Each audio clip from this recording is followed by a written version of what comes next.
Let's see if it works now. Sorry for the delay. I am having technical difficulties. Sometimes I thought I had everything straightened out. Obviously, I did it. So we are trying to do everything we can to straighten these things out. So I better share what is going on here. Um, let's see if you give me a minute here. I am looking for my Facebook so I can get other people involved that might be missing out. Um, let's put it in here. Uh, come follow me live and in person. Please join me. Please, please join me. All right. And so let's put the that in there. So then people can know, and we'll share this real quick. See if we can get more people to join me. Um,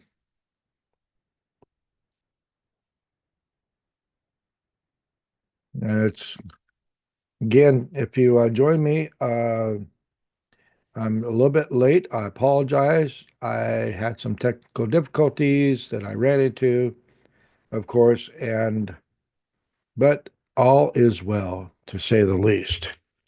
We just gotta enjoy the moment that we get started and press forward. Any delay that, if you truly believe that God is the light unto your path, then any delay that is on that path is the Lord's delay, and He uses it for our good. So we will continue to work through this moment of delay and continue to drive forward and learn from the experience. So I'm going to continue to share this link so that other people can know. Um, I always want to include as many people as we can. It's a good thing. Um, whether they like us or not, we'll just have to do it. And hopefully, again, I don't do this for an audience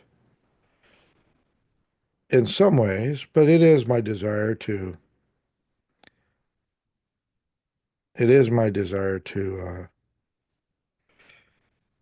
have an audience, of course. That's why I'm doing it live. It makes it a little bit more uh I mean, I got Eric who's wanting to come and join us. So let me send him a link real quick. Uh just to make sure that we do that. Copy an invite, and then we'll get over here to Facebook so we can go ahead and invite him. All right. There you go. Eric is such a great guy. Thank you very much, Eric. Um, there you go. Beautiful. It's always so. If anybody else would like to join us, just let me know. We're definitely on uh, live and on Zoom. And if you get a chance to want to join us someday, just give me let me know through comment or on email. Um, again, you can find me at Latter-day Saint on Fire is one of my YouTube channels. Paula and AJ's Ex-Mormon Files is another YouTube channel. Great content on those, at least my opinion. Maybe some of it's a little bit weaker than others, but always with the Lord is always a good thing. Also share, like this video, and subscribe to the channel, and also leave a comment, as I said, and find me on Facebook, Arthur AJ Hill, and also the group that I have over there is For the Love of God, and it's always a pleasure to start the day out with the Lord. Uh, and we're hoping, and here comes Eric. What a wonderful person. See, Eric is 4 hours behind me, so he's got an advantage. He don't have to wake up at 6, but he's, you know what? He's engaged in the come follow me process, and that's a good thing. Anytime that we have an opportunity to straighten out my camera a little bit, anytime we have a chance to engage with the Lord, it's a good day. And I'm hoping that we can share this moment together. And we'd like to uh, welcome Eric. How you doing, Eric? I'm doing good today. Oh, good to hear. You substitute teacher, all right? He comes in and helps me out. He's educated. I'm not.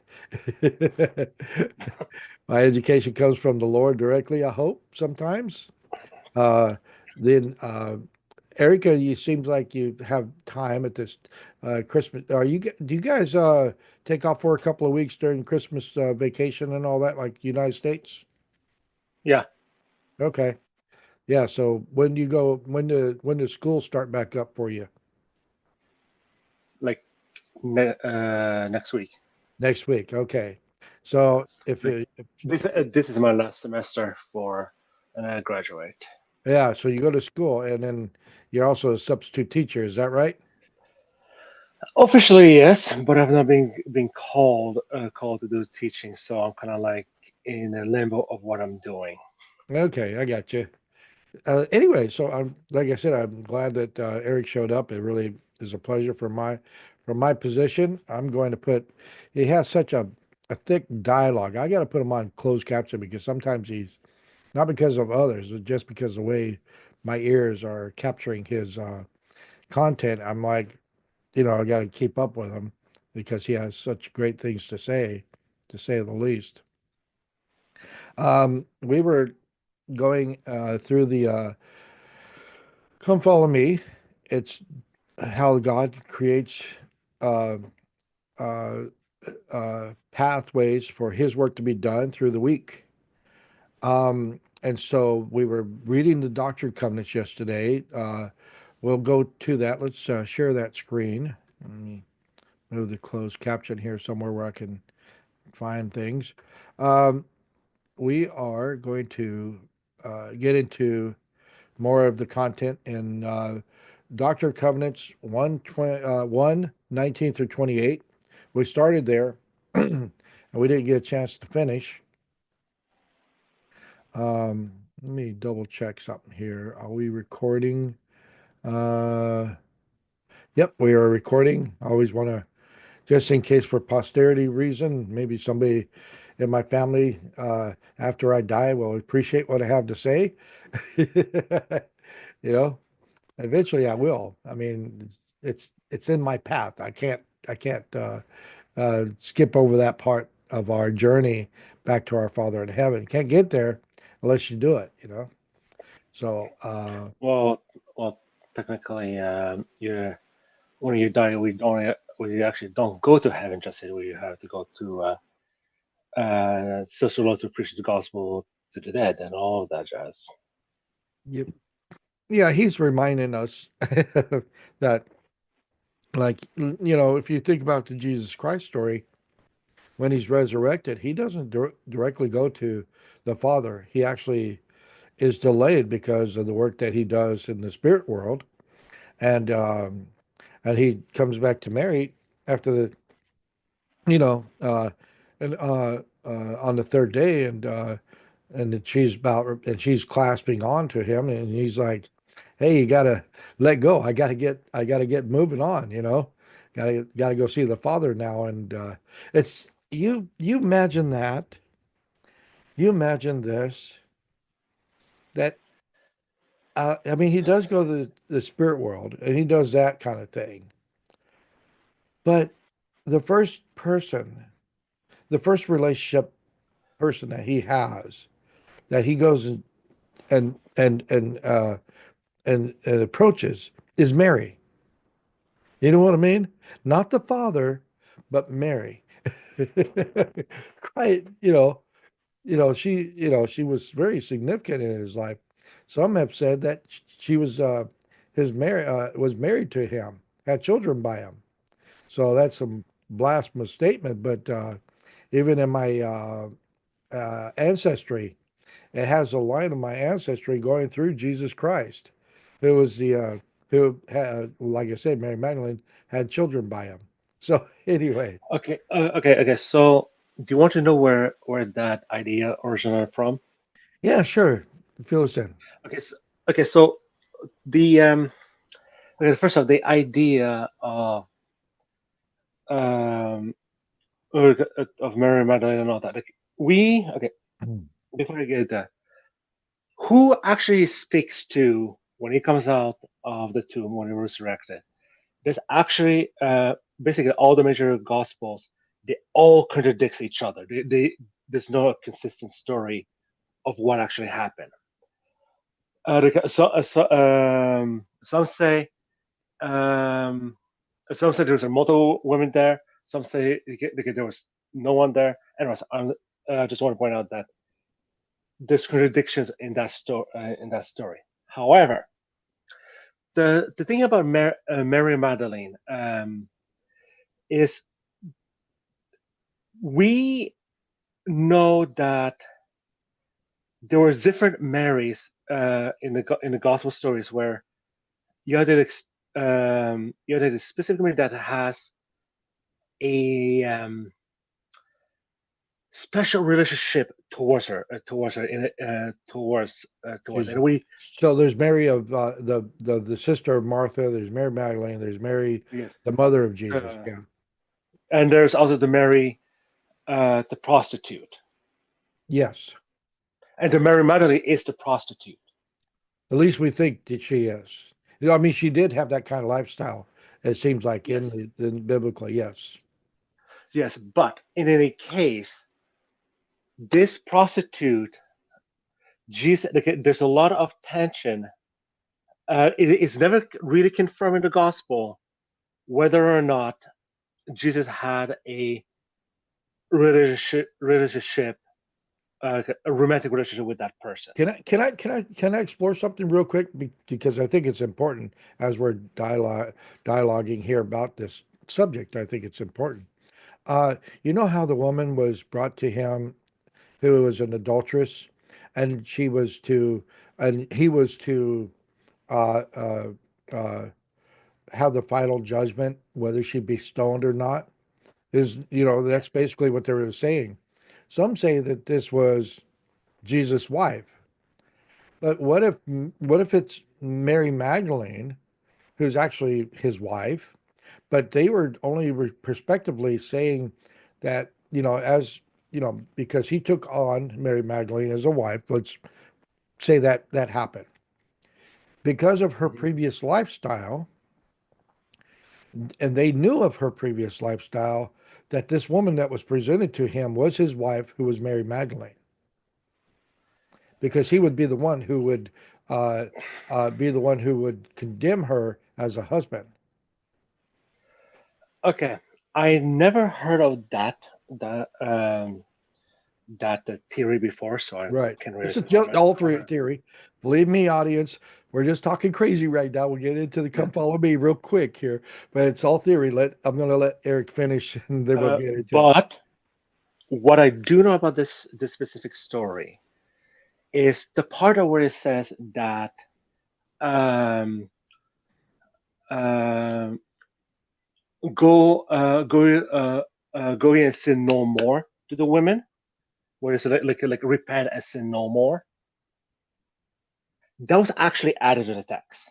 That's like later scribes Mm. who, who literally added that entire Yeah, section I remember that. the Yeah.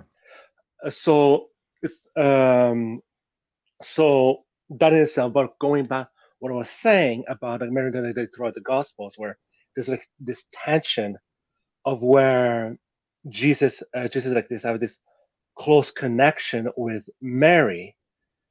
You can even see where to kind of counteract this narrative, like in the Gospel of John, they will say John the beloved, as John he's supposed to be even closer to Jesus than it is to the Mary. So you have this kind of like tension, and the real first encounter of where somebody said that Jesus actually has this personal connection to Jesus is was from the Gospel. Is a Gnostic text called the Gospels of Mary, where Jesus literally kissed Mary on the lips. Oh, okay. So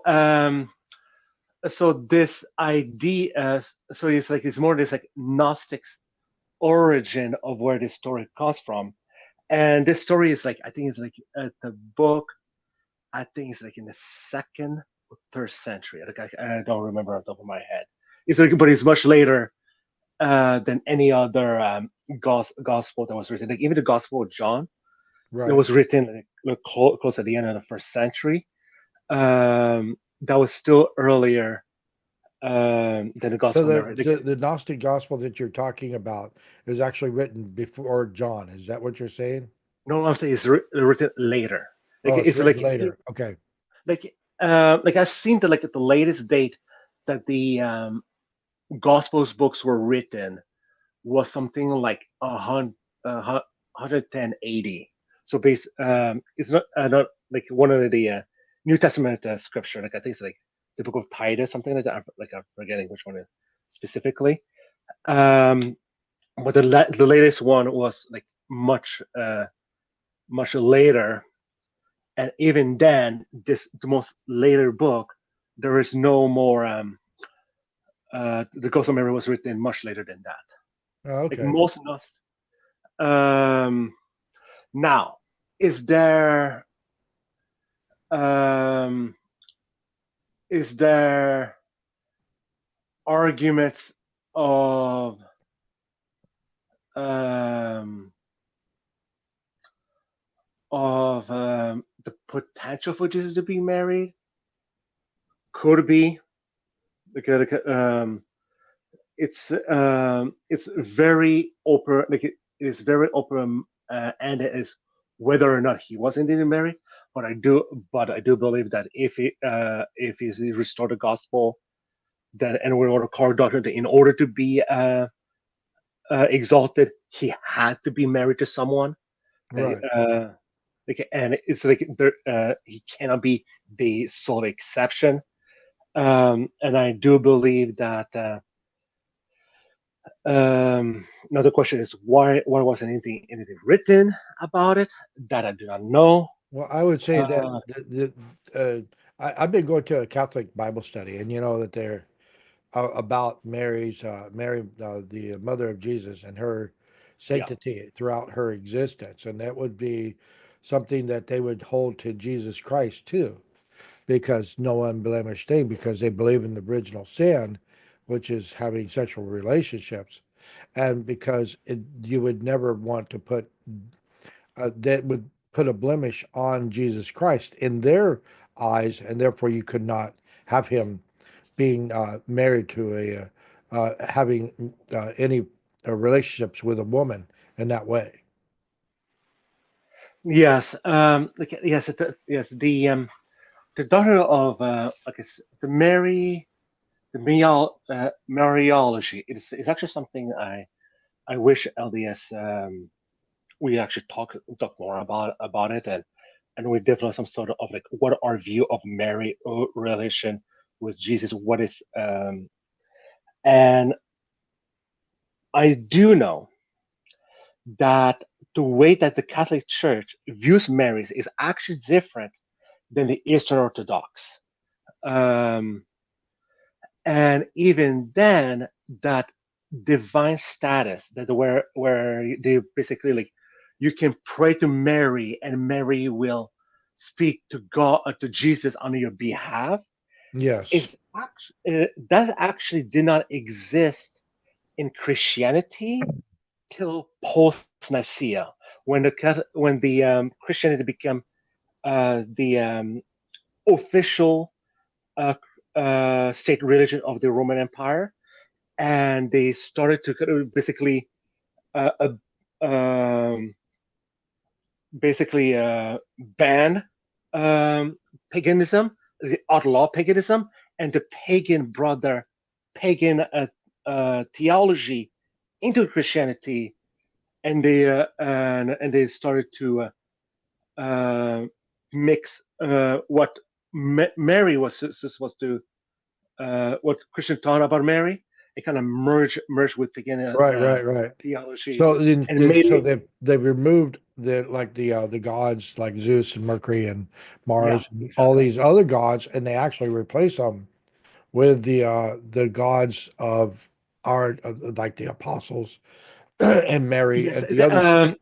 it's actually the whole iconography that the Eastern Orthodox and the Catholics love to do, like the whole like this saint, this person is not become a saint. Now you can pray to this patron saint. What he's like you say, he's going to Well, that's that's parallel with the Roman mythology that we would call it, that Mars and all these other uh, deities would actually go to the Zeus and get their, and cooperate, and take, take the world's problems to Zeus in their what would you say, in their oh in their responsibility area of responsibility, and then Zeus would employ them to further the work, that he's exactly, trying to. exactly. That's my point. They literally brought this kind of concept to Christianity after Christianity become the state religion And I of don't want to Rome. demonize the Catholic Church. Okay, we're not demonizing. We're just kind of we were just kind of talking about what our position, or how we kind of analyze their worship and how we view it. Not to be critical of them. We love the I was people. I mean, maybe I Eric would be on a different road than that, but I'm not yes, critical of yeah, yes. anybody. I'm more on the road of like showing like I'm not trying. Okay, and Connecting how we see the I connections. I am talking about the historical development on how things happen. Right, right. Okay, okay, like if you talk about it, whether it's good or evil, like that's a whole other different topic. If you just want to talk about one of my big things that I like to talk about is Historical. historical analysis, the great Right. apostasy, how things develop. Like it's my methodology of like when I look at history is how these certain event happen. Like what are Right. uh, the chain reaction that led to this kind of event. Like Oh, absolutely. um, and what I do know for a fact is when you read the early church fathers, they will say that um, they do think it's heretical to believe that you can pray to the dead. That is somehow like the dead will answer you and do something on your behalf to to someone else. Like there's the whole thing like to idols. Like they're like the Roman gods of like where they talk to idols and they're supposed to be like able to message it to the other gods, all those things. Right, right. They were making those kind of critique Well, to Mercury them. was a messenger to Zeus. Exactly. You know what I mean? Yeah, Kind yeah, of, exactly. I was just saying that the literary critique, that kind of thing, is very well documented. right, right. Um, and um, and then you have it's not until like after the Council of Nicaea, most I think, there's a specific council where there was a Roman god who literally used a church council to basically say, "Oh, I want to be able to do um, iconography, I want to do like prejudice and all that jazz. Yeah, I'm going to use this council, and as my authority, she kind of like ordered to make it happen, and then pass as a doctrine, and then ever since the Catholic has been doing this. Oh, cool. All right. So anyway, we're getting off on a tangent here. So let's get back to what we're supposed to be talking about Yes, today. yes, yes. Appreciate. Going back to what I was talking about, Mary. The Well, point actually, I I am was making. going back to come follow me. Well, Yeah, it's a lot yeah, of. yeah, yeah, yeah, yeah, But I'll yeah. let you finish with There's, Mary real quick, and then yeah, we'll yeah. continue on. So ultimately, is uh is uh is Mary? Do I believe that Mary could be actually Jesus' wife? I do believe so. Is I don't see why not, especially considering that, as I said earlier, Jesus has to have a wife in order to be exalted, just like the Father has a wife. But the one thing I wish, like, I know Joseph Smith talk about a Shira, a heavenly mother to other women. We have no idea what's the conversation about. We just know that he talked about them to them, and then after that, he's been releasing his silence in our history. Yeah, there's a lot. There's a lot to unpack because, again, people complain about the idea that we have the mother in heaven. I want to finish with this real quick, but yet we know that Sarah is known as the mother in heaven. She is the mother of many nations, the So, wife of okay. Abraham. The wife of Abraham is the mother of Oh, many nations. So that means that she has a place in heaven that she's called mother, just as much as Abraham is called father. um, actually, I can make a better argument than I this. was just, but then we have Eve, who's the mother of all living, and Yeah. she's even, and is she resurrected? Is she, has she, or is she has that place still mantle in the where she is at this time, beside God as being the mother of many nations or mother of all living. So there is a mother in heaven. We just don't know how to go back farther than that to talk about the father and his relationships. Actually, We have actually, Asherah. Yeah. Asherah, yes, and then Asherah, and it is actually we can talk about that another Yeah, time. we're getting off on a But tangent, but I'll finish out and then we'll get going. Okay. yeah, yeah, yeah. Like, we know before the second temple period in ancient Right. Israel, the Israel did view that that God had a wife, and his wife was named is Shira. And I Yeah. can't, and I'm just going to leave it at that because I can go to a whole attention about that Yeah, we're going to have to in get into itself. that sometime, and we'll get into it later on when we talk about the eternal marriage and things like that. That will come up. So let's, and for whatever reason, I am having my Facebook is just going nuts right now, and I don't know how to what would you say uh, shut off the notifications. So if you hear a little ding behind me, then if somebody knows how to shut off the notifications for my Facebook, I would appreciate that. But if not, then what I'm going to do is I'm hopefully just, Um, here. Here's a suggestion. Why not just log out of Facebook for a while? yeah, Like, that's what I'm when you doing. do That's this. what I'm doing right there. And that way it won't come up. Here you go. Yeah. And I got my phone. If you're on Facebook and you're trying to join our Zoom, then message me over Messenger and I can get you in. and we'll get, and like I said, I got a little bit more time today to spend. I'm glad that people are interested and appreciate those who are watching us at this time. Sorry we got off on a tangent about the relationship between Mary Magdalene and and the uh, and Jesus Christ. But just we like having a little fun here. This is about Come Follow Me. It is, but there's again we can it's also just getting together and actually discussing Jesus Christ and our relationship with him and the Father.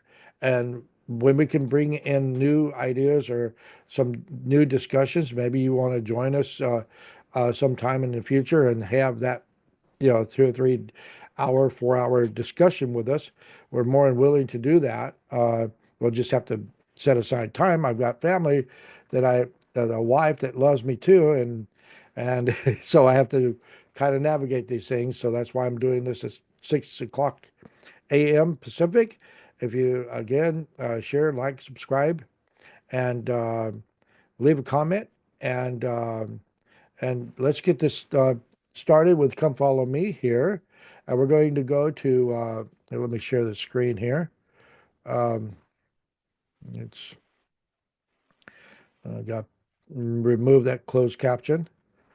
Uh, let's find the, let's go to the timeline real quick. I think it's important that we understand what is going on in this period of time. Uh, it's 1831. Um, and we and he's so let's just start out with 1831 and what's going on in that timeline. Um, he obviously Doctrine and Covenants in December 1830, Doctrine and Covenants 37, revelation given to Joseph Smith, the prophet, and Sidney Rigdon near Fayette, New York, commanding the saints to gather in Ohio. Okay, this is significant. Remember that it's not just Joseph Smith who's making these claims that he's receiving revelation. You have Sidney Rigdon, who's also writing the scribe for Joseph Smith. And so, how can you? Again, there's too many people involved in this uh, work that's going forward to just claim that it's Joseph Smith uh, somehow formulating these things out of his mind. Uh, because Sidney Rigdon eventually he leaves the church, and but his and you can find it that on his deathbed he proclaims that Joseph Smith would be known would be there would be evidence of Joseph Smith's prophetic calling, that it would become absolutely known that Joseph Smith was a prophet of God. This is after he left the church. So again, he had every chance uh, to deny Joseph Smith's prophetic calling. The What happened to Sidney Rigdon is uh, he got brain damage whenever he was drug out of the house in in Kirtland, Ohio, at the same time that Joseph Smith was drug out of his house and tarred and feathered. Sidney Rigdon was drug across and guess hit his head pretty hard, and that they say that he got brain damage because of that event. So this could have uh, created some kind of anxiety that he had about staying with the religion. Uh, but anyway, just an idea. Then 1830, January 2nd, 1831, Doctrine and Covenants 38 is written. Again, uh, the revelation to Joseph Smith in Fayette, New York. Again, he always has a scribe whenever he's revealing these things. 18 uh, uh, January 1830 and January 5th, section 39, revelation given through Joseph Smith, the prophet, to James Covell at Fayette. Doctrine and Covenants 40 And January 6th, well, he's just getting them every day. You know what I mean? Uh, Revelation given to Joseph Smith and the prophet and Sidney Rigdon at Fayette, New York. Joseph and Emma on the 4th of February moved to Kirtland, Ohio. Um, Revelation on is given to Joseph Smith, the prophet, to the church at Kirtland, Ohio, directing arrangement there and calling Edward Partridge to be the church's first bishop. Um, then February 9th, 1831 and 23rd, a revelation given to in two parts through Joseph Smith, the prophet at Kirtland, Ohio. Um, so we are, uh, again, there's so much information here. I'm not going to go through it all, but I think we like to see when section one was given. Um, it will tell us here just in a second because that's what it does. Okay. November 1st, 1831, Doctrine and Covenants 1, revelation given through Joseph Smith, the prophet, during the conference of elders, uh, as the Lord prefaced to to the revelations.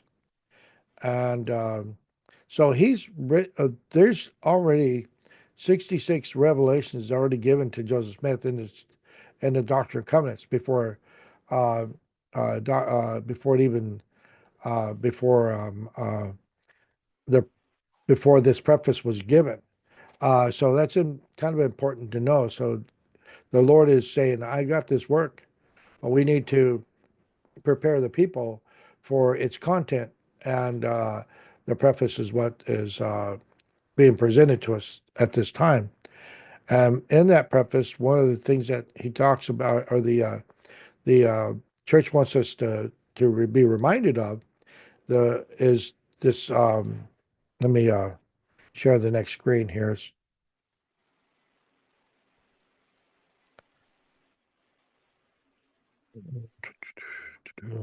There we go. He reminds us that the Lord uses the weak and simple to accomplish His work. And again, I put Joan of Arc, who is a 17-year-old girl who, who masters the army of France and defeats the English. Wow! And then she gets burned at the stake. And you talk about weak Who, things being made strong. who are you talking about? Joan of Arc, Oh, Joan of Arc, yeah. Okay. a 17-year-old girl visited by an angel, they say, and she commands a part of the army of the French and defeats the English or fights them back. That was in the 1800s? No, that was in Joan of Arc is way before that. She's like in the Yeah, 50s. yeah, yeah, yeah, yeah, yeah, Uh, yeah. Yes, but I'm yeah. just Okay. saying there's the rumor is, or the story goes, that she was visited by an angel multiple times to help her engage the English in fighting, and that she was strengthened through that. And that's why one of the reasons that they had burned her at the stake, because she claimed this idea. So anyway, Yeah, yeah, yeah, yeah.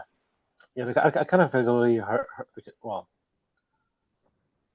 I never looked the actual I know the myth of Joan of Arc, but I never actually looked at the actual history of it yeah, before. it's pretty amazing stuff.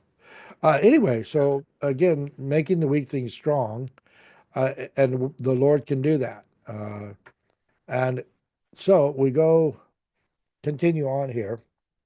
Um, we'll go through these real quick, and then we'll get to the place where we're at, because I forgot where we're at, kind of. The weak things of the world will come forth and break down the mighty and strong ones. That man should not counsel his fellow man, neither trust in the arm of the flesh. And we said that when we look to our peers, then we always look either superior or at least equal with them. But when we look to God and His greatness, then we always should be humble of our position here on this earth and our and how and then realize the weakness that we have because of God's uh, greatness.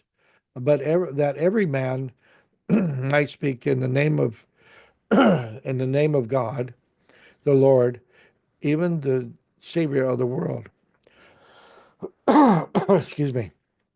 That faith might increase in the earth, that mine everlasting covenant might be established, that the fullness of the my gospel might be proclaimed by the weak and the simple unto the ends of the world and before kings and rulers. And so some uh, have said that Joseph Smith was at that time they were making the claim that this guy was an ignorant fool and had no abilities uh, to be a minister or anything of God, that he did lack the education. Uh, well, he did some amazing work to be an uneducated man at the time. And so, Eric, what do and you? and and this is one of the biggest thing that that as I was talking about yesterday of as to why like, it makes me believe that Joseph Smith is indeed a prophet of God. He was indeed who he claims he is because he was so uneducated person. He had no training whatsoever. He has no access whatsoever of any of the early church far as writings or anything about or even like the modern scholarship about like the Bible, anything like that. And yet he was able to get so many doctrine right that most Christianity they even know about, or even acknowledge to this day that they're wrong about. So it's like it is. It's like it's either the word of Grace Gesser who is in the. It's just like it's an amazing ability to be get so many things right when he had no education background. Yeah, it's amazing. I want to share something here that I just brought up and see if we can kind of outline what most LDS scholars would say. Um, it's from the Interpretive Foundation. The Yeah. Daniel By the Peterson. way, Yeah, any of my like when I any of my look into scholarship, I never once use a single LDS scholar. I always look of what Bible scholars have said, right, right. like EV scholars or like actual scholar who has studied their field. I have never once used an actual LDS scholar ever. And I appreciate that. I mean, we have to look outside of our because we cannot get any traction Yeah, it's in our conversation whenever we use LDS scholars, and I get that. But I think these what we have here from the Interpretive Foundation would yeah. kind of To help re, us kind of understand Joseph Smith's intellect. yeah. Yeah, before you go there, I just want to add just one quick point. The reason I've made that point is because you have like I've had conversation with Protestant who believes that I get all my doctrine about the Bible because of LDS scholars and I don't use non LDS sources. I'm like, that's not true. I use a lot of non. How can I use LDS sources when I never once use a single LDS sources to make Right, my right. claims? Yeah, and It's like and I said, it is more the reviews like here at home. Like I have like just yesterday I pick up the Jewish Study Bible. That's a non LDS source. I have books that was written by a EV scholar, William D. Mouse, who teaches Koine Greek, and he was a chairman of a Bible translation, and I use his work to understand what the Bible teach. Just saying. yeah, and we have, like I said, unless we have outside sources outside of the church, then the most of the public would denounce or discredit what we have to say because we're, again, of course, we're we believe that Joseph Smith, or we trust that Joseph Smith is a prophet of God. So we look for things that are going to attribute uh, uh, to that evidence that we proclaim to have. And so anyway, here you have uh, Brian C. Hales, the Interpretive Foundation, Joseph Smith's education and intellect as described in documentary sources. And let's get to the meat of this. As a controversial personality of the early 19th century, Joseph Smith Jr. has been called a prophet, treasure seeker, translator, uh, city organizer, prisoner, Freemason, banker, lieutenant general, religious genius, polygamist, martyr, and author. This last title has generated controversy because Joseph Smith reported he was not the author of the Book of Mormon, instead declaring its words came to him by the gift and power of God. Critics reject his claim, asserting that naturalistic explanation can answer the question, where did all the words come from? For example, Richard S. Van Wagoner refers to secondary literature of some 6,000 plus titles that scrutinizes the Book of Mormon and Joseph Smith's empirical claims. The then Van Wagoner uh, confidently asserts the main conclusion of the particular growing body of work is that there is no element in the Book of Mormon that cannot be explained naturalistically. John L. Sorensen summarizes some overall concerns. The question of the origin of the Book of Mormon is not a trivial one for scholars. Hundreds of both popular and scholarly publications have appeared related to this question, and they continue to be issued. However, only a few theories about how the came into being have been taken seriously by conventional scholars. Although skeptics may have mixed and matched the hypothesis at times, six primary six primary theories have been and still are promoted. Solomon Spaulding wrote the original manuscript of the Book of Mormon. Collaborators helped Joseph Smith create the text. Joseph Smith's mental illness enhanced his writing ability. Joseph functioned as a medium and produced the Book of Mormon as automatic writing. Joseph Smith employed the oral performance skills of an accomplished orator like a revivalist preacher. Joseph Smith's intellect was sufficient to create the Book of Mormon. The various theories are not exclusive of each other, and some other authors have advanced more than one, perhaps without necessarily realizing it. This article examines the last of these theories that of Joseph Smith's intellect by investigating everything that can be known about Joseph's education and cognitive abilities from the documentary record. Reports discussing his oratory skills are also included since the first draft of the Book of Mormon was dictated, not written. Before proceeding, it should be noted that all historical research has limitations. Documentations of almost all studied events is, at best, incomplete.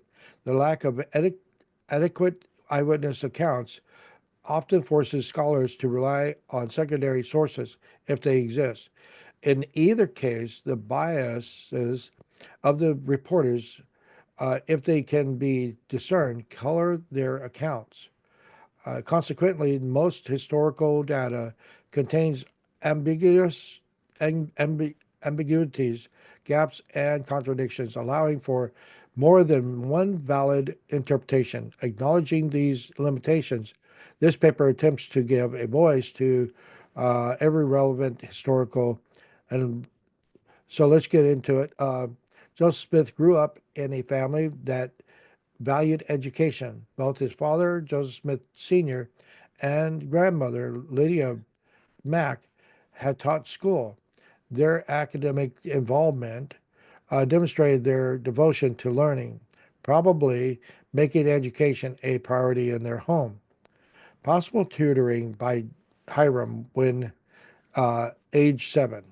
Besides Joseph Smith formal attendance at local schools, it is possible his older brother supplemented his learning through personal tutoring. Lucy Mack Smith, their mother, recalled that while living in Lebanon, New Hampshire, in 1811, the 11-year-old Hiram attended the academy in Hanover. The Academy, or Moore's Charity School, was associated with Dartmouth College in Hanover, a few miles. And that's important to know because Hiram Smith went to Dartmouth, but he didn't. He's 11 years old, so he's not doing any real research. You know what I mean? There, Eric. It's pretty funny when they say, Yeah. you know what I mean? Yes. 11-year-old doing Yeah. extensive research so that he could bring information to an 8-year-old who's suffering with pain Yeah. and suffering. You know what I mean? It's pretty Yeah. I know. stupid. So okay. Well, my immediate okay. Actually, I'm just gonna quickly Google this. Um, youngest person who received a doctorate.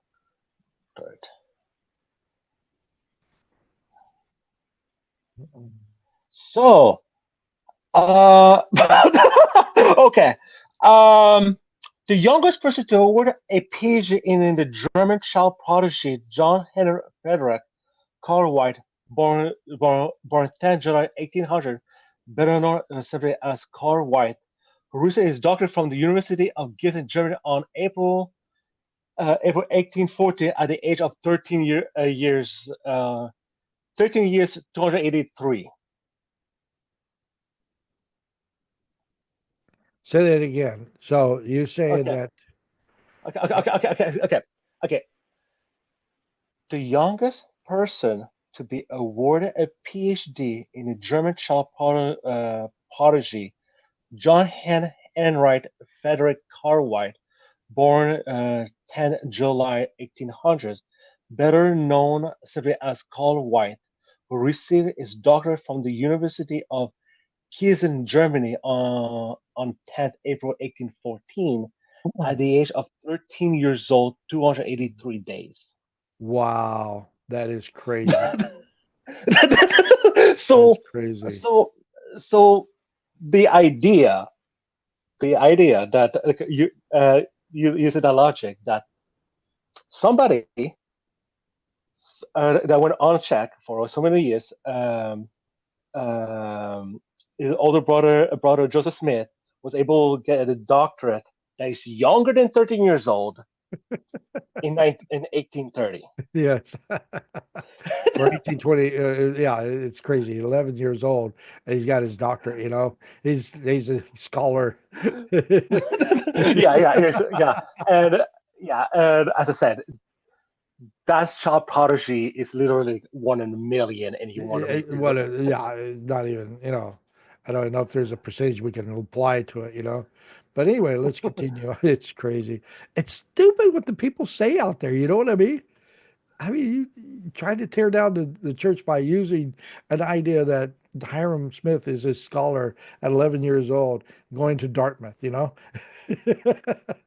and can remember and recite everything that Dartmouth has, including maps, including all the literature that is obtainable, that he's got it all in his head, and then he's giving it to Joseph Smith. Honestly, it's like if I talk about like when okay, I'm gonna use the topic when I'm more familiar with like modern day politics. Okay. Right.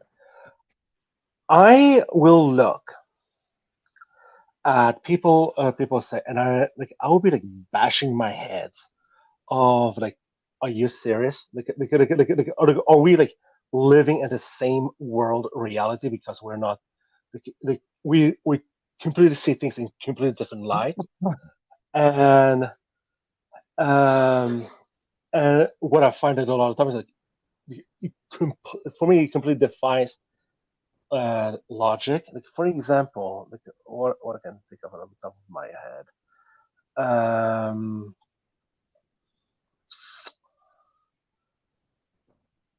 we can't we can't even agree how like recent events like how things certain happens.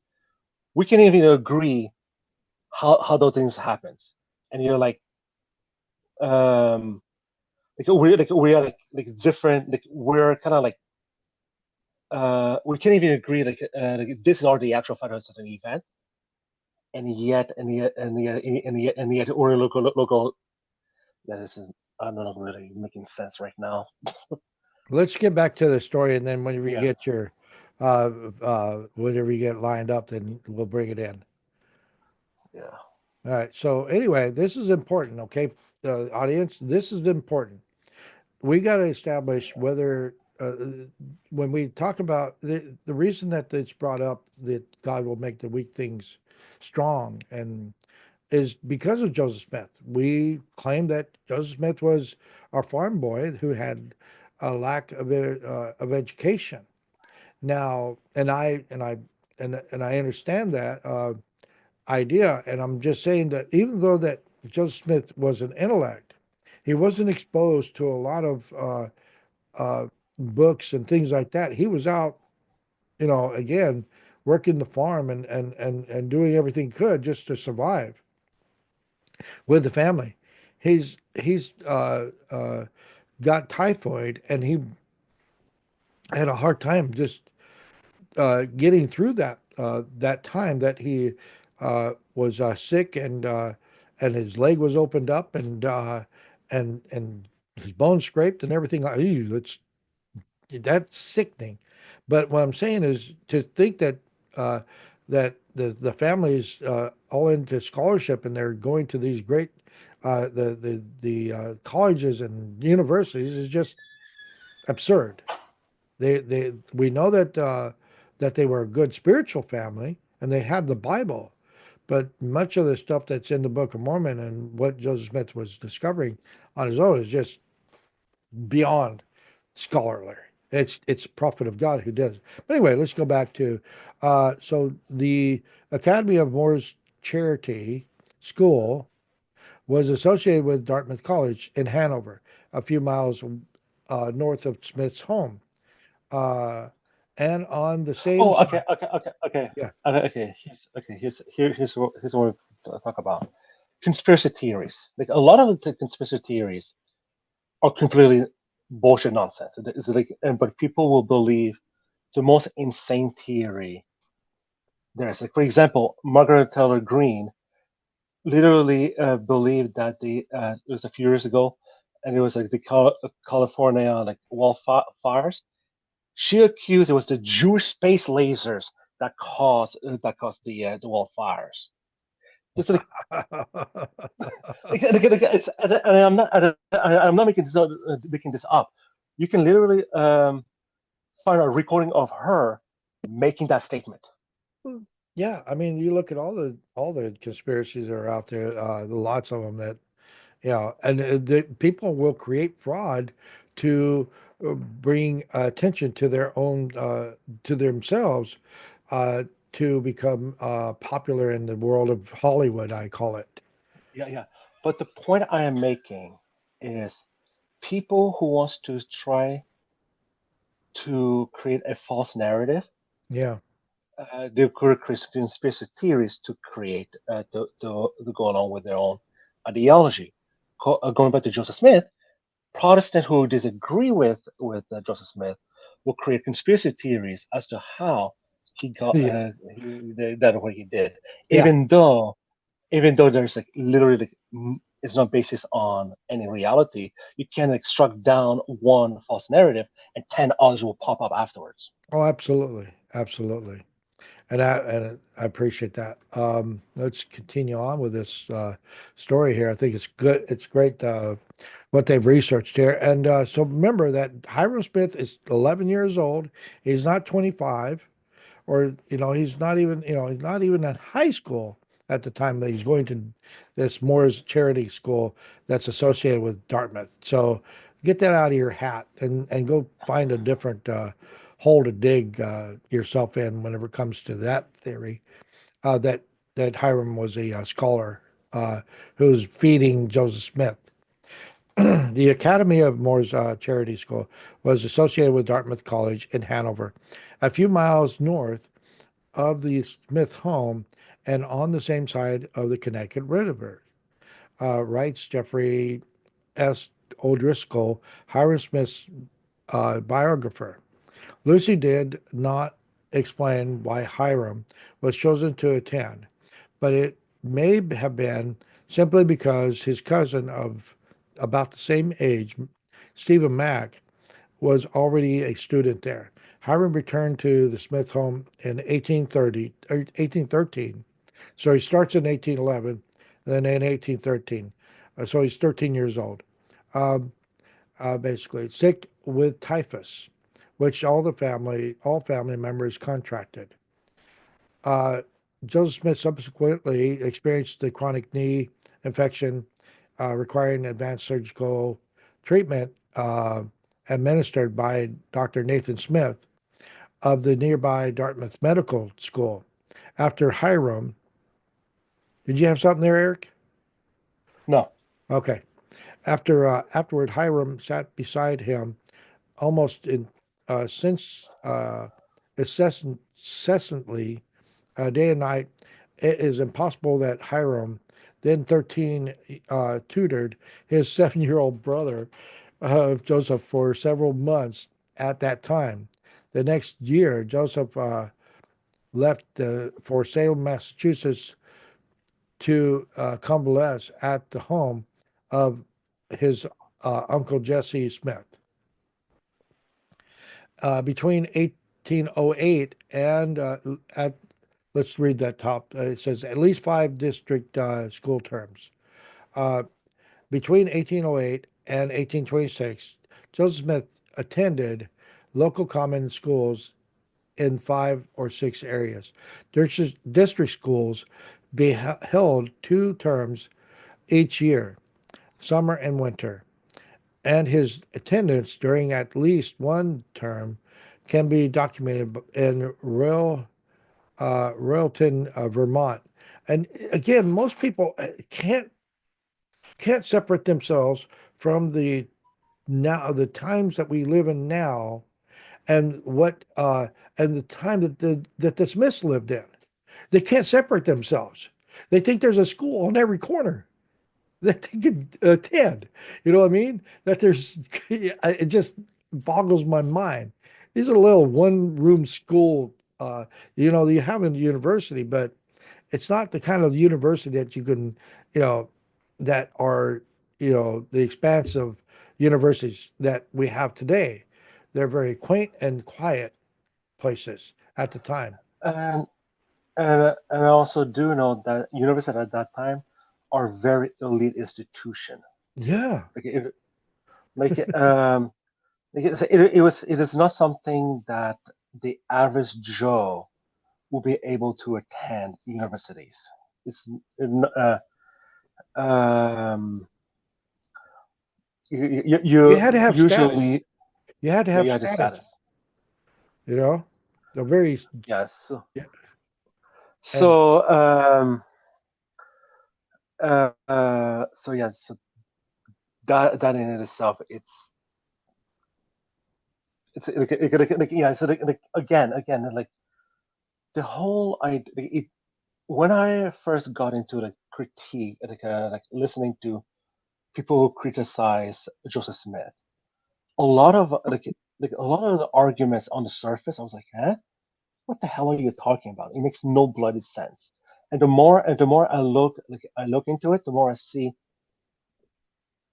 how the culture of that time literally refused their understanding. Like for example, uh, they talk about how Joseph Smith marries a young girl.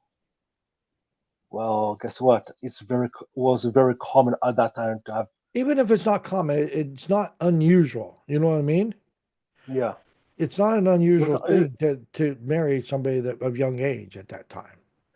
Yeah, exactly. It's like a like I've seen records of like there was like a 13-year-old marrying like a 14-year-old, and there was no repercussion of him doing that.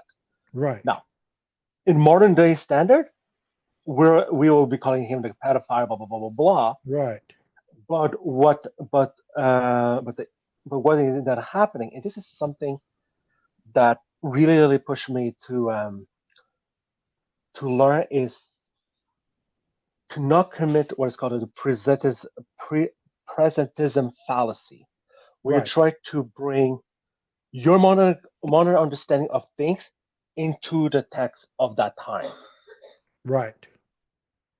and and or the culture of that time, all of those things, and you just try to judge those people by modern day standard. And a lot of times, the people fail to understand is Joseph Smith was living in a culture. Yes, he's a lot similar than ours, but it's also different because it's still 2 centuries away, and a lot of cultural norm that we have today is there's a lot of progress and that change our views of certain events. Yeah, I'm not going. I just go. I'm not going to go into the details right now. But all right. I'm saying that we have a huge cultural shift that has occurred over time. Oh, absolutely. And so again, it's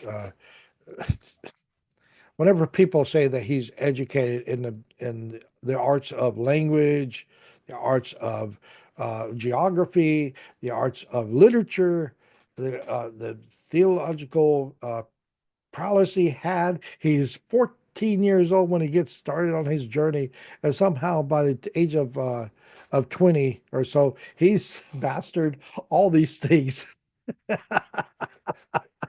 It's just It's like absurd.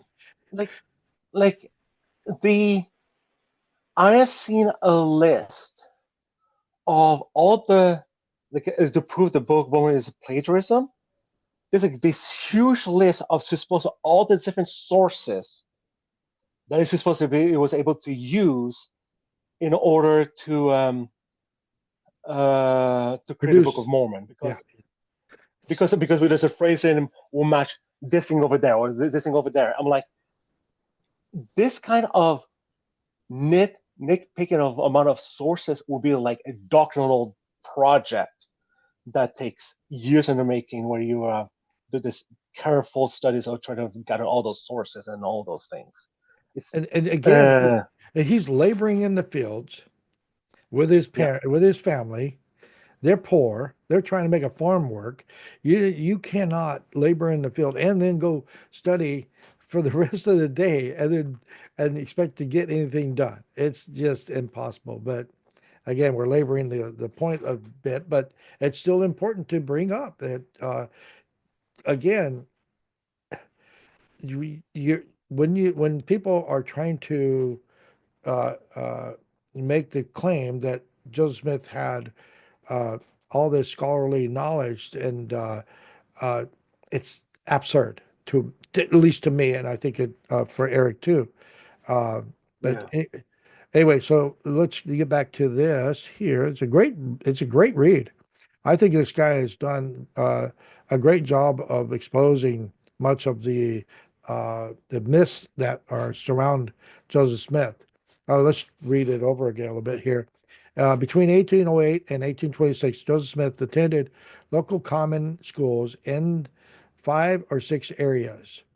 District schools held 2 terms each year, summer and winter, and his attendance during at least one term can be documented in Royalton, Vermont, 1809 through 1812, West Lebanon, New Hampshire, 1812 to 1815, and Palmyra, 1817 through 1821, Manchester, 1821 to 1825, and South Bainbridge, 1825 to 1826, New York. Um, Researcher William L. Davis observed that, excuse me, uh, William L. Davis observes that Joseph may have been eligible to attend up to 22 terms between 1809 to 1826, although the exact number of he attended continues to be debated. Davis speculates that Joseph Smith's overall estimated time in formal education beyond the 5 terms documented in the historical records was equivalent of approximately 7 full years of school of or 14 terms. Um, Several of Joseph Smith's contemporaries remember attending school with him, but some reported he did not always take advantage of education opportunities. Pomeroy Tucker accused Joseph of hunting and fishing and idly lounging around the stores and shops in the village instead of going to school like the other boys. Perry Benjamin Pierce also wrote, the boys grew up without desire for education. None of the Smith boys ever went to school when they could get out of it. Joseph's younger brother William reported his personal experience, which may have approximated Joseph of limited opportunities for acquiring an education. William added, being like most youths, more found more fond of play than study, I made but little use of the opportunities I did have. Again, boys will be boys.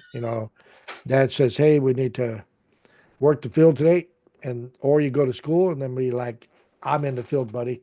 I, especially when you don't have.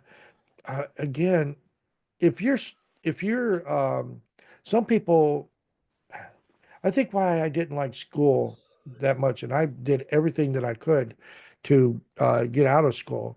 I used to, fake sick, whatever I could do, and my parents weren't, you know, pushing education.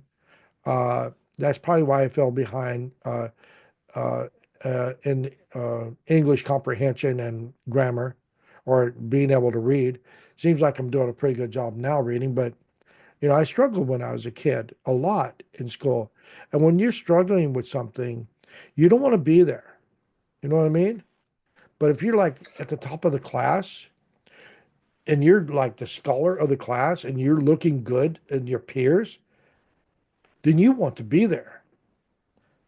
You know what I mean there, Eric?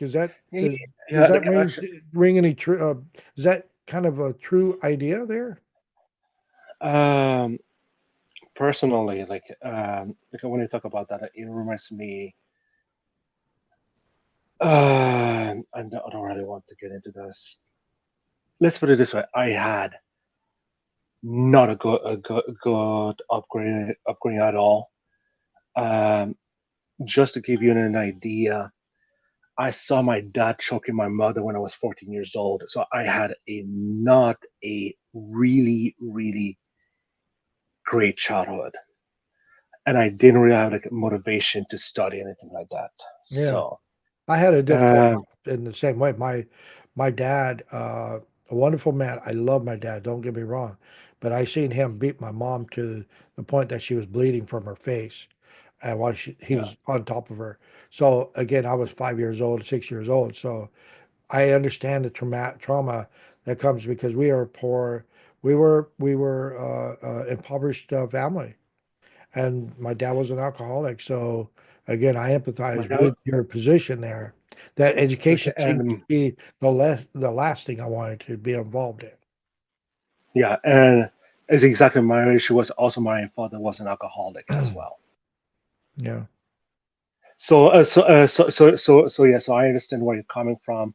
It was not until like near when I was like an adult that I was like that I started to take education seriously that I actually like wanted, because that I got the inner desire to study, to become educated, and I started to read and do a lot of research. In my mid 20s, decided to go to university, and from there on, I have a huge passion on studying and all of those things. But that's all came after I had a personal motivation that I want to do this. Yeah. And again, if you're not at the top of your class, then you don't want to be there. You know what I mean? You don't want to, because that motivates us Yeah. whenever we looked upon as being something significant in other people's lives. And it seems to, and we're going to, It's not like being the top of the class is not like I disagree with that concept because um for example, like in my last semester at UPI, I was in the top of the class. Like I actually I actually struggle a lot with the topic I was doing, and I did pass the course. But my motivation, I wanted to be there. I wanted to study. I wanted to get in the material, okay, but and how old are you there, Eric?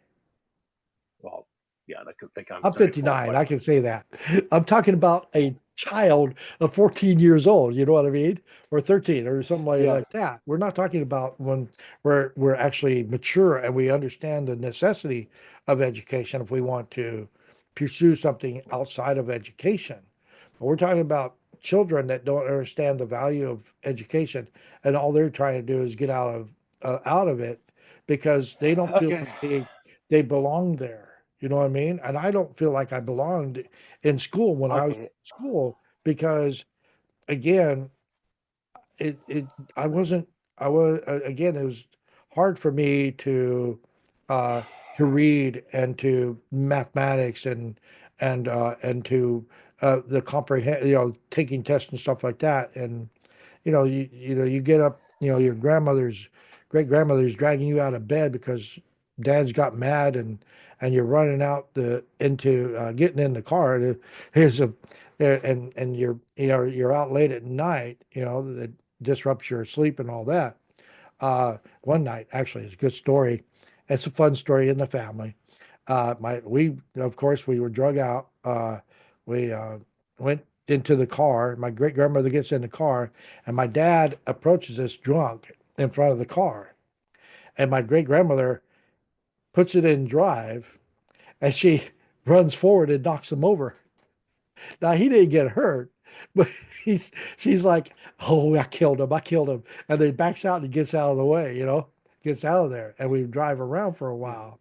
You know, I so you have when you live in those kinds of situations where life is hard, and then apply that to the time where Joseph Smith was living, where he's again the family's struggling. They're trying to build a farm or trying to, and they don't even have a farm. They basically are working in the towns that are associated where they live because they're trying to earn enough money to to buy a farm. Uh, so these are farmers. These people are are focused on farming. You know what I mean? They're not Yeah, focused on the education they're getting is from the labor that they're involved in. That's what they know is that they farm, and that's all they have to know. You understand what I'm saying there? yes, I understand. And honestly, okay, so I understand you're talking about children, and it's like, yes, I am not at all an expert on education,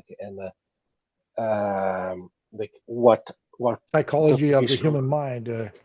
is, yeah, this is like a human mind. Like I did took a few courses in psychology, and I wrote a paper about a semester paper where talking about like how um, gender pressure influence um, like the cultural pressure of what men and women should do in school. All those all that just I did like a paper starting from like the moment they were before they were born, all the way to they were adult, and why women tends to be not being involved in STEM field and other. Like I did this like this paper understanding of like the cultural pressure on child development.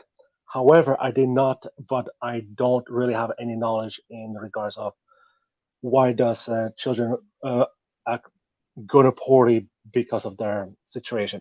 I don't really have that kind of knowledge. Right, right. So I don't, oh look what look the only thing I can base on is my own personal experience where even though I have the brains, if I actually had the motivation, I knew I can do really well in school. But because of my whole situation, I just didn't have the inner will to actually do it.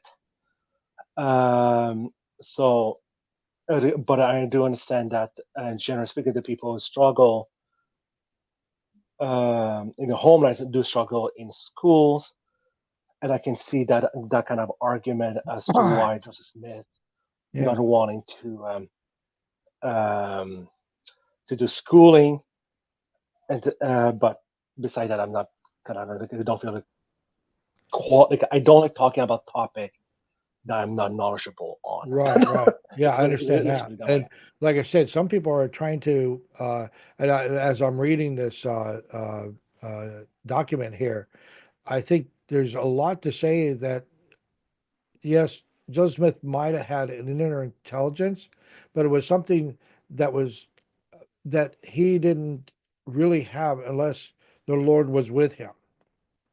You know what I mean? Yeah, That it was not until he became really personable with God that his intellect really shined, because that was the only time that he could actually create a vocabulary that was, off the chart, off obviously. But when he was trying to write his own journal and input his own words into this journal, he was miserable at it. But when the Lord was with him while he was uh, when he was in his prophetic calling and duties, he was more. He was capable, more than capable. He was off the chart genius. You know. yeah. So Like I somewhat can relate to that. Um, like I was just thinking about that recently about like there's like this issue of like him not like even the him having scribes writing things down for him. Um, it's like I think the issue of him like writing was a consistent thing that's been happening all throughout his life. And I kind of somewhat relate to that because yes, I can easily type, I can easily write, and but grammar wise and spelling wise, I'm horrible at it. Like I'm absolutely yeah. horrible at it. But I almost like if somebody type it for me or write it for me, I will absolutely will love that because like I have learning disability. That's part of my of who I am. Um, and I know that I always love that somebody else. Like I will say to them what I want to say, and they will write it for me. It is I always find it easier to do it this way than me to actually writing it. But scholarly work comes easy to some people, but they don't. But they never. What would you say? Because they don't have to work hard. And that doesn't. I'm not saying this is. I'm not saying this is a blanket statement. Just meaning that I'm going to make a statement here that seems to provide a little bit of where we're at in our. Obviously, me and Eric get along really good. Uh, and there's probably some parallels that we have in our lives, considering what we just exposed to each other.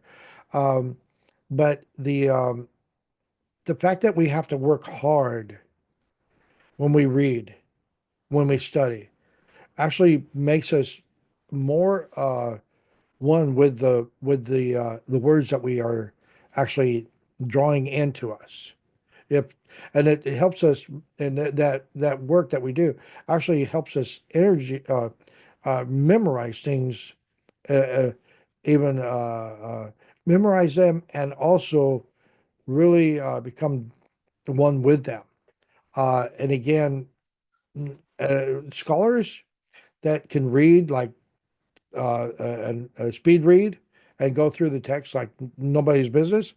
Yes, they're educated or their minds are set upon words that are identified on paper, and they can get through them.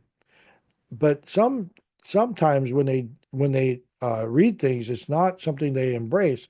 They just read it as uh, words on a paper, but not really embracing it as something they makes it one with them. You know what I mean? I think that's the difference. I actually have the ability Not to a read blanket real. statement, just for you know. Yeah, I know. I'm just using as my own personal experience. I actually um, pa- pa- pa- pa- pa- can read a lot quicker in French than I am in English. Like uh I can read it. If I read a book in French, I can read an entire book in a day and a half. Really quickly if I really want to. English, I'm still a very fast reader. It might not be as fast as if I'm reading French, but I'm able to like when I read stuff, I don't like. I actually kind of like listening to audiobooks over just reading because I can just play a game or something like that while listening to it. But I can get the gist of a content fairly easily, and but it's the act of writing it that I have difficulty with. It's Mm, like once I start writing and I start writing, but I find that uh, um, that writing is just simply kind of like there's a I find actually writing the words difficult to make sure I have the proper grammar structure, all of those things. I find that to be difficult, but creating the ideas behind what I want to say is really easy for me. Like I can really create any paper very easily, but afterwards is the actually making putting sure this pen to paper, so to speak. exactly. That's the difficulty, especially making sure this Yeah. properly grammar, all of this. And I know like all the time on Facebook, people will complain that, oh, you should check your grammar and your spelling mistake, blah blah blah. Like a lot of times, I don't even see those things because of my learning Yeah. disability. Like I don't even recognize I am making grammar and spelling mistakes. And it's just who I am, and it just Yeah. like most of the time I just let it slip out. I don't want to repeat myself. Like whatever you can make all kinds of assumption. I don't care. But because of like my learning disability, I have issue with that kind of things, and I can see like because learning disability is something that is fairly new in our society Right. We because thought mental everybody illness. should be on the same plane for a long time. That just go to school and everybody is molded in the same should Yeah, be should be able to adapt uh, uh, to mathematics and grammar and whatever that looks like, and they should be able to adapt, and they all should be on the same plane going forward. No, each person has an intellect unto themselves, and their intellect is attached to something that actually is preordained in a lot of ways in yeah, how we adapt to the world and what our functionality is in the world. yeah, yeah. Like the field of psychology itself is actually fairly new. Like I'm talking about maybe like less than a hundred years, and like compared to mathematics, have been like people has been studying mathematics for centuries, if not Yeah. thousands of years, and and a lot of things like even uh, PTSD, the concept like what is PTSD? After World War One, it was called shell shock, Yeah.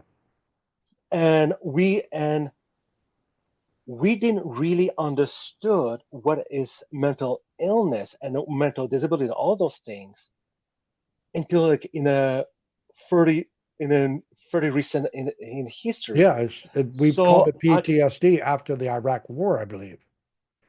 I'm not exactly sure when I started But it calling, seems but I like just know that's where I started first hearing it is during the first Iraq War. yeah. After that, But I'm also referring to all I'm the not things like saying it wasn't a PTSD. term already used, but that was when it started to become Okay. widely used. Anyway, Yes. I know we got Anyways, around anyways, eight. anyways, anyways, the point I am trying to make Right. is Last word. what if Joseph Smith had a learning disability? That's the point I'm trying to make. Yeah. I think he was not as intelligent as people are trying to make him out to be. I think Yes. but anyway, then we're going to discuss that more tomorrow. I'm going to be here 6 a.m. tomorrow morning. Come share a moment with us. I believe there's going to be a person already contact me other than Eric. Eric, are you going to show up tomorrow too, or The only days so far that I know I will not be here, not be there, will be Sundays and Mondays. okay? That's it. All right. Unless I get a job or anything like that. Yeah. That's about right now. My schedule is the only days I won't be able to come will be Right. Sundays because when you guys when you have the podcast it's 10 o'clock. Technically, it's church time at that time where I live. Gotcha. Gotcha. So there's that. Um, and Mondays is where I have my classes for the semester. Okay. So Very good. So anyway, let's get out of here and appreciate all those who will watch this video, have watched it to this end.